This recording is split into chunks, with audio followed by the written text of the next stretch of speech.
A brand new update from the National Hurricane Center. We have Tropical Storm Francine. Here are the current stats. Still holding at 50-mile-an-hour winds. Pressure has dropped ever so slightly and is moving at a north-northwest jog 5 miles an hour. Here's the convective field. It's pretty expansive. So even though the track has shifted further east, we could still see some wraparound rain impacting Houston. But overall, this is a good scenario for Texans. Right now, the National Hurricane Center has Tropical Storm Francine gaining some momentum by this evening, then becoming a Category 1 hurricane by tomorrow evening. It's expected to maintain that strength as it makes a landfall somewhere near Lake Charles. This could encompass Lafayette as well.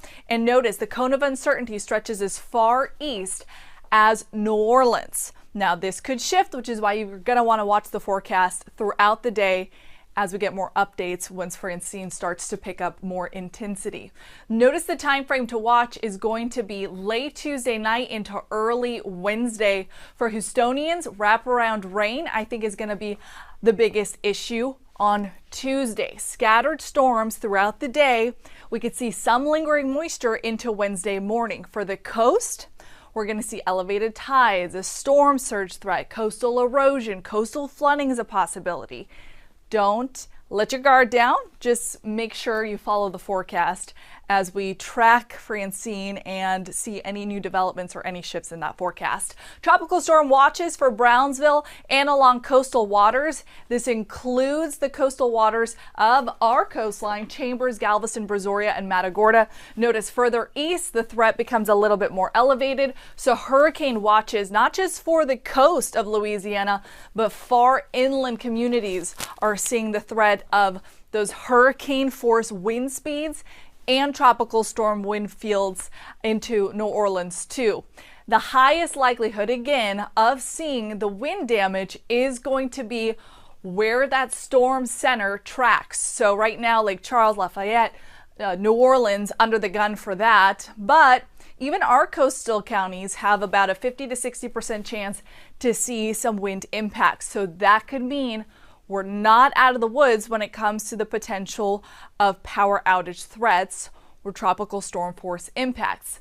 But all in all, we're on the clean side of this storm. Remember, the dirty side where we see the worst impacts is the right side. Check out these outer rain bands all throughout Tuesday, even into the evening hours. So that's a snapshot at 11:30 p.m. You'll notice the center now well defined and it'll race towards Louisiana. By Wednesday morning, maybe we see some residual rain bands filtering into southeast Texas, but a lot of the moisture, the energy, the wind field, all the threats right now shifted towards the east.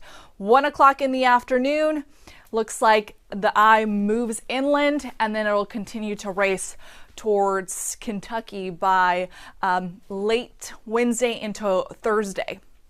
Thursday forecast, so this is the rain all throughout the week. You'll notice the totals have dropped down because now the National Hurricane Center has a little better understanding as to where Francine is tracking now that the tropical storm has developed.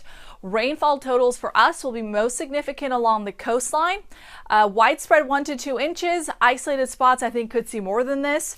But the general bottom line is that inland impacts will be mitigated with Francine's track shifting further and further towards the east. No flood threat today. Notice tomorrow we're highlighted under a level 2 threat, slight risk for flooding. This includes a portion of Harris County, all of Chambers, Galveston, Brazoria, and Matagorda counties. This continues into Wednesday, but it shifts a little bit further east, which is reflecting what Francine will be doing. At this point, Polk County, Liberty County, still a portion of Harris, Chambers, Galveston, as well as Brazoria. So, Tropical Storm Francine has us under weather impact alert days Tuesday and Wednesday. The primary threat is going to be some heavy rain, some scattered storms, some downpours, and threats along the coastline. I need you to keep up with the forecast because this is a developing system. It's still very fluid, and we're going to see some shifts to the track, some shifts to the intensity. So keep up with us.